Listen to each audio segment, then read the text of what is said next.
Hello hi नमस्कार दर्शक बंधु मु प्रफुल्ल आपण मानक स्वागत करुच्ची लाइव टी वीडियो आपण मैंने सीधा सड़क दृश्य देखुंत ए दृश्यावली हूँ हुकीटलार दृश्यावली केन्द्रापड़ा जिले में हुकीटला अवस्थित आपण मैंने जब केन्द्रापड़ा सहर बाहर आपन को सीधा सड़क महाकालपड़ा दे छपाली ठारे पहुँचा पड़ो। छपाली जो आंबावाली घाट रही आंबावाली घाटू बोट जगह आप हुकीटला जापरें और दीर्घ 2 घंटार जलयात्रा पर आपण मैंने हुकीटला पहुँची पारे। आंबावाली घाट पाखु प्राय 12 किलोमीटर गलापर जलपथ देकी आप हुकीटला पहुँचे। बर्तमान देखुं आम जो सांबादिक बंधु मान रही सांबादिक भाई मान रही से आंबावाली घाट ठारू हुकीटला अभिमुखे बाहर एक बोट जगे आप देखुं बोट उपर किसी सांबादिक बंधु मैंने बस बोट भितर बस मौज मस्ती करुँच जलयात्रा जाऊँच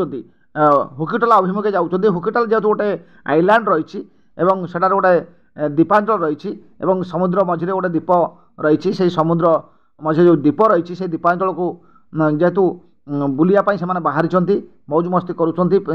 जलयात्रा चली भुटुभुटी चली आगू आगू माड़ी माड़ी जाऊँचे भुटुभुटी उपर किसी बस भितर आराम से बसिकी जाऊँच। आपण मैंने देखिए आउ किसी समय पर हुकीटला से पहुँची जे जेहेतु हुकीटला जावाई अत्यंत विपज्जनक जलयात्रा एवं जेहेतु समुद्र मुहान रोची करेन्ट पास करुच्ची बेले बेले जो 2-4 नदी आसी मिसी से मुहान दे गला बेले प्रखर स्रोत रोची नदीर एवं सेठी अत्यंत विपज्जनक रोची। आपण मैंने देखुं हुकीटलार दृश्य किसी समय भितर से जाई हुकीटला पहुँची जाइछंती आपण देखुं एवं हुकीटलार चतुर्पार्श्वर बोटिंग सिस्टम रही जेहेतु जो इंग्रेज सरकार दीर्घ 200 वर्ष पूर्व यही स्थानटी को निरूपण करथिले एवं स्थानटी को आविष्कार करथिले एवं सेठी गोटे स्टॉक रूम बा पण्यागार से सेटारे निर्माण करथिले। आपण मान किसी समय पर आपण मान को देखैबी से हुकीटला दृश्य जेहेतु वर्तमान पई एई भाई मान जाइकिना वर्तमान पहुँची गलेनी पाखापाखि हुकीटलार ये दृश्य मुझे आपण मान को देखौछि। आमे वर्तमान हुकीटला जो स्टॉक रूम रही स्टॉक रूम पाखक आम जाऊँ एवं स्टॉक रूम ऊपर को चढ़ू आपन को आउ टिके पर मुझे देखैबी। ये हूँ से हुकीटलार दृश्यावली जितेबाला ब्रिटिश सरकार बा इंग्रेज सरकार 1836 मसीह या आविष्कार कले और तापर 1866 मसीह नंग दुर्भिक्ष पड़ता से यही जगार सब खाद्य सामग्री गुड़िक स्टॉक कर गच्छित कर रखुले एठार जहाँ से भारत वाणिज्य करुले कारबार करुले सब जिनस सामग्री नौले भारत लुटि नौले से नहीं से जगह लुचेक रखुले से विदेश को नौले से नौ वाणिज्य कारबार जे कि सूत्रपात होता नौ वाणिज्य जो नौयात्रा यही ही आरंभ होता यही हूँ से हुकीटलार दृश्यावली जहाँ ब्रिटिशर माने निर्माण करते इंग्रेज सरकार समय निर्माण करा आपन देखुं से शौच अट्टालिका जे रही जे कि खाली पत्थर रे निर्मित कराई निर्माण कराई आपण मैंने देखुं से हुकीटलार दृश्य ये हूँ हुकीटला छात उपर आपण मैंने छात उपर देखुं कि भाव में रही पूरा समतल रही जो छात उपर किसी पाइप दुई पटे दुईटी बांफी कूओ रही से छात उपर पाइप वर्षा जल को कलेक्शन कराई यही कूअरे गच्छित रखा जाए दरकार बेले से व्यवहार करती। आपण मैंने देखुं ये दृश्यावली हूँ हुकीटलार चतुर्पार्श्वर दृश्य जितेबाला आपड़ से बोटिंग सिस्टम रही बोट टिकेट काटे और पैसा दे बोटिंग मजा नहीं पारे आनंद नहीं पारे चारिकर बुली पारे से सुविधा से रही जो मैंने पर्यटक मैंने बुलवाक जाती से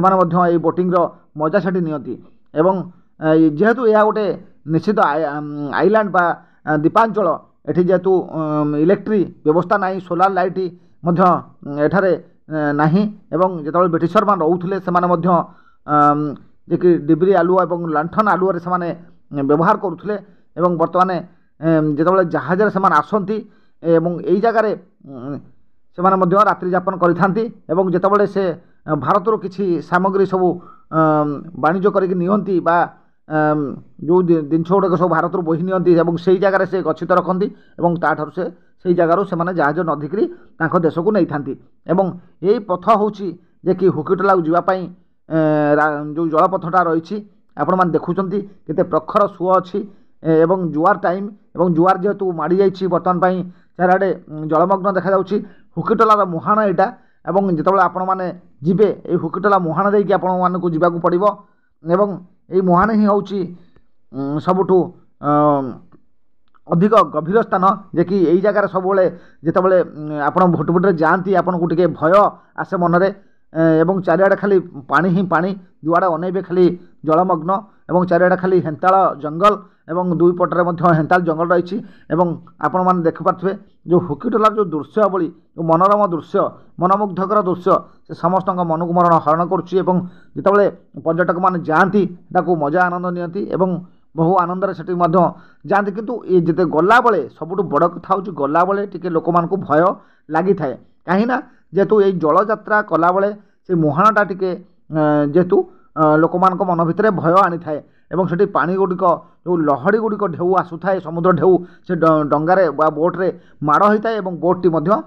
ଦୋହଲିଥାଏ ଏବଂ ବୋଟ୍ ଭିତରେ ମଧ୍ୟ ପାଣି ପଡ଼ିଥାଏ ଆପଣ ଦେଖୁଛନ୍ତି ବର୍ତ୍ତମାନ ପାଇଁ ହୁକିଟଲା ପହଞ୍ଚିବା ପରେ ହୁକିଟଲାର ଯେଉଁ ଦୃଶ୍ୟ ରହିଛି ସାମ୍ନା ପଟରେ ବର୍ତ୍ତମାନ ପାଇଁ ମୁଁ ଅଛି ଆପଣଙ୍କୁ କ୍ୟାମେରାମ୍ୟାନକୁ କହିବି ସେ ସାମ୍ନା ପଟ ଦେଖିବା ପାଇଁ ଆପଣମାନେ ଦେଖୁଛନ୍ତି ଯେଉଁ ପାହାଚ ରହିଛି ବା ସିଡ଼ି ରହିଛି ଏ ସିଡ଼ିରେ ପର୍ଯ୍ୟଟକମାନେ ତଳକୁ ଓହ୍ଲେଇକି ଆସୁଛନ୍ତି କିଛି ଏବଂ କିଛି ମଧ୍ୟ ଉପରକୁ ଯାଉଛନ୍ତି ଏବଂ ହୁକିଟଲା ଉପରକୁ ଯାଇ ସେ ମଧ୍ୟ ବୁଲାବୁଲି କରି ଦେଖୁଛନ୍ତି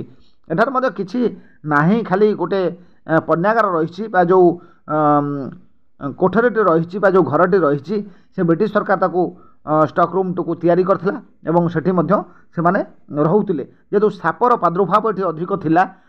ସେଥିପାଇଁ ସେମାନେ ଏହି ଘରଟିକୁ ନିର୍ମାଣ କରି ସେଠାରେ ସୁରକ୍ଷିତ ଅବସ୍ଥାରେ ରହୁଥିଲେ ଏବଂ